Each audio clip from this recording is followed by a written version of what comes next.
escutando sentimentos, a atitude de amar-nos como merecemos.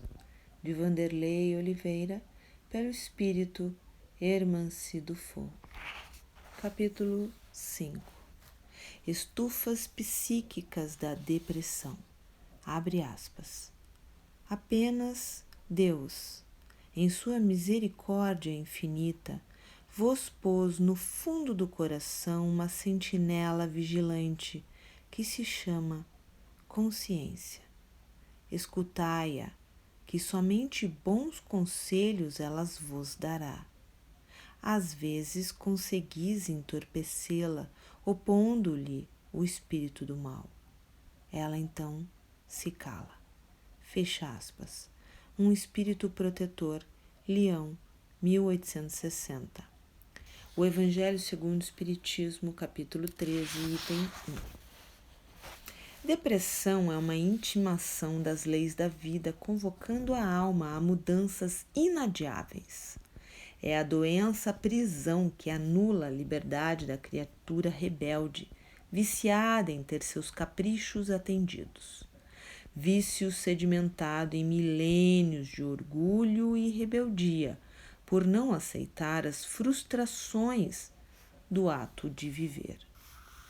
Em tese, depressão é a reação da alma que não aceitou sua realidade pessoal como ela é, estabelecendo um desajuste interior que a incapacita para viver plenamente.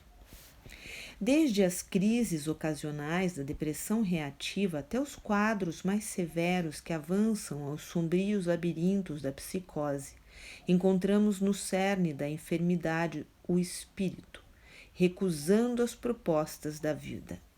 Através das suas reações, demonstra insatisfação em concordar com a vontade divina, acerca de seus desígnios em flagrante desajuste.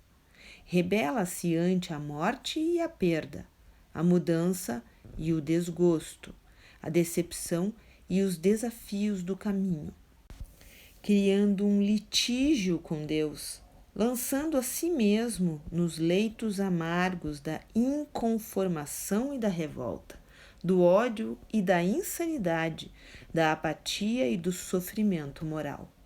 Neste momento da transição em que os avanços científicos a classificam dentro de limites e códigos, é necessário ampliar a lente das investigações para analisá-la como estado interior de inadequação com a vida, que limita o espírito para plenificar-se, existir, ser em plenitude. Seu traço psíquico predominante é a diminuição ou ausência de prazer em quaisquer níveis que se manifeste. Portanto, dilatando as classificações dos respeitáveis códigos humanos, vamos conceituá-la como sendo o sofrimento moral capaz de reduzir ou retirar a alegria de viver. Sob o enfoque espiritual, estar deprimido é um estado de insatisfação crônica, não necessariamente incapacitante.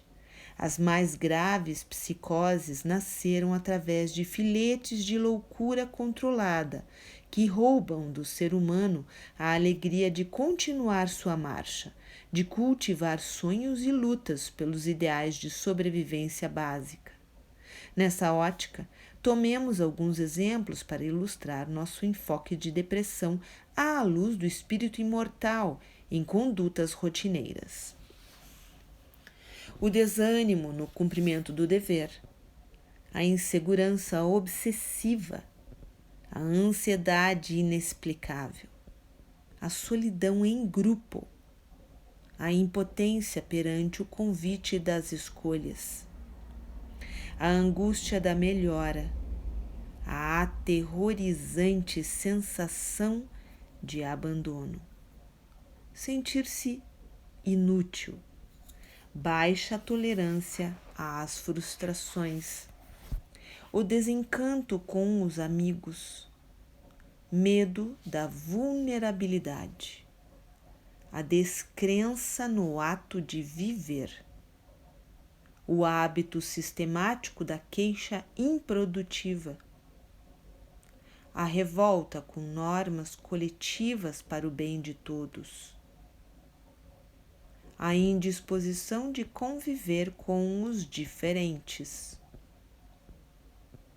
a relação de insatisfação com o corpo, o apego aos fatos passados, o sentimento de menos-valia perante o mundo, o descaso com os conflitos, a negação dos sentimentos, a inveja do sucesso alheio, a desistência de ser feliz, a decisão de não perdoar, a inconformação perante as perdas, fixação obstinada nos pontos de vista, o desamor aos que nos prejudicam,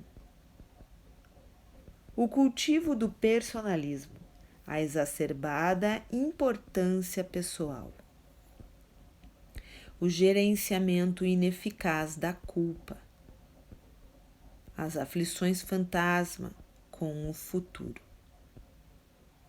a tormenta de ser rejeitado, a dificuldade em aceitar as críticas, rigidez nas atitudes e nos objetivos,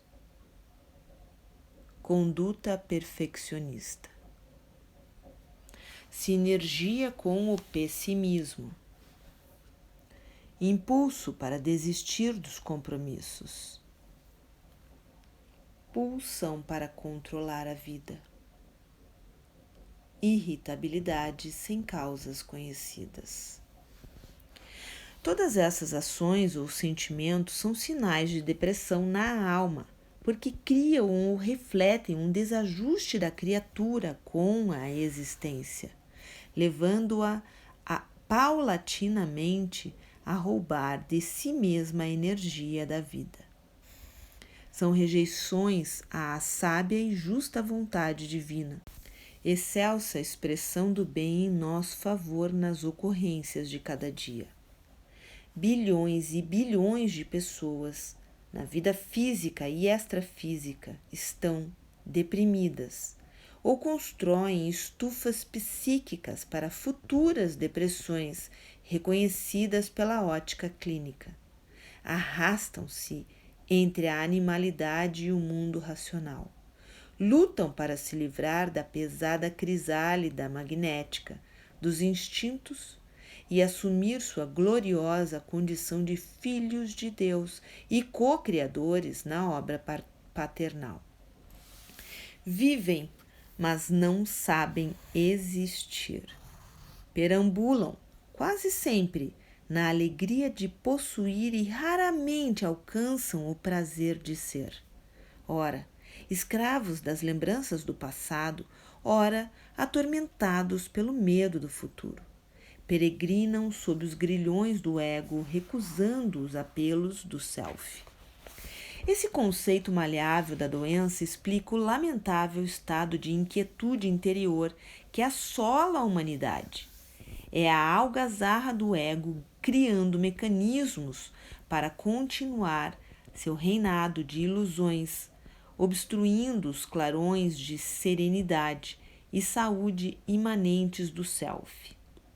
A vontade lúcida do espírito em busca da liberdade. Devido aos programas coletivos de saneamento psíquico da Terra, orientados pelo mais alto, vivemos um momento histórico. Nunca foram alcançados índices tão significativos de resgate e socorro nos atoleiros morais da erraticidade. Consequentemente, eleva-se o número de espíritos que regressam ao corpo carnal sob custódia do remorso. Esse estado psíquico responde pelo crescimento dos episódios depressivos. Seria trágico esse fenômeno social se deixássemos de considerá-lo como indício de mudança nos refolhos da alma, conquanto não signifique libertação e paz, coloca a criatura a caminho dos primeiros lampejos de consciência lúcida. O planeta, em todas as latitudes, experimentará uma longa noite de dores psicológicas, em cujo bojo despontará um homem novo e melhorado, em busca dos tesouros sublimes, ainda desconhecidos em sua intimidade. Ao formularmos esse foco para a depressão, nossa intenção é estimular a medicina preventiva centrada no espírito imortal e na educação. É assustador o índice de deprimidos segundo a sintomatologia oficial. No entanto, infinitamente maior é o número daqueles que cultivam, em regime de cultura mental, os embriões de futuros episódios psiquiátricos depressivos. A solução vem da própria mente. A terapêutica está no imo da criatura. Poucos sabem ouvir os ditames da consciência quando se encontram sob as restrições impostas pela depressão. Esse é o estado denominado, entre aspas, consciência tranquila. Ou seja, quando o self supera as tormentas da culpa e do medo, da ansiedade e do instinto de posse, aprendendo a arte de ouvir esse guia infalível, a criatura caminha para o sossego íntimo, a serenidade, a plenitude, a alegria. A saúde decorre de uma relação sinérgica com o self. Dele partem as forças capazes de estabelecer o clima da alegria de ser. Do self procede a energia da vida, o tônus que permite à criatura ampliar seu raio de interação com a natureza, outra fonte de vida, expressão celeste de Deus no universo. A depressão é a ausência dessa energia de base, dessa força de vitalidade e saúde, ensejando a defasagem, o esgotamento. A ausência de contato com o amor, lei universal de vida e saúde integral, responde pelos reflexos da morte interior. Nos apelos da consciência encontraremos o receituário pela liberdade e a paz, o equilíbrio e o progresso. A ingestão dessa medicação amarga será uma batalha sem tréguas, porque aderir aos ditames conscienciais significa, antes de tudo, deixar de desejar o que se quer para fazer o que se deve. Nessa escola de novas aprendizagens, a alma fará cursos intensivos de novos costumes e emoções, através do aprendizado de olhar para si. A ausência de uma percepção muito nítida das nossas reais necessidades interiores leva-nos à busca do prazer estereotipado, aquele que a maioria procura para preencher o vazio e não para viver criativamente em paz. Depois vem a culpa e outras manifestações de dor. O prazer real é somente aquele que nos equilibra e preenche sem sofrimentos posteriores. Somente estando identificados com os recados do self, construiremos uma vida criativa, adequada ao caminho individual. Jung chamou esse processo de individuação. Descobrir nossa singularidade, saber vivê-la sem afronta ao meio e colocá-la a serviço do bem. Essas as etapas do crescimento sistêmico, integrado com o próximo, a vida e a natureza. Individuação só será possível acolhendo a sombra do inconsciente através dos braços do ego, entregando-a à inteligência espiritual do self, para transformá-la em luz e erguimento conforme as aspirações do espírito. Depressão, condição mental da alma que começa a resgatar o encontro com a verdade sobre si mesma depois de milênios nos labirintos da ilusão. Abre aspas. A felicidade terrestre é relativa à posição de cada um. O que basta para a felicidade de um constitui a desgraça de outro. Haverá, contudo, alguma soma de felicidade comum a todos os homens? Com relação à vida material, é a posse do necessário. com relação à vida moral, a consciência tranquila e a fé no futuro. Fecha aspas. O Livro dos Espíritos, questão 922. Consciência tranquila e prazer de viver, a maior conquista das pessoas livres e felizes.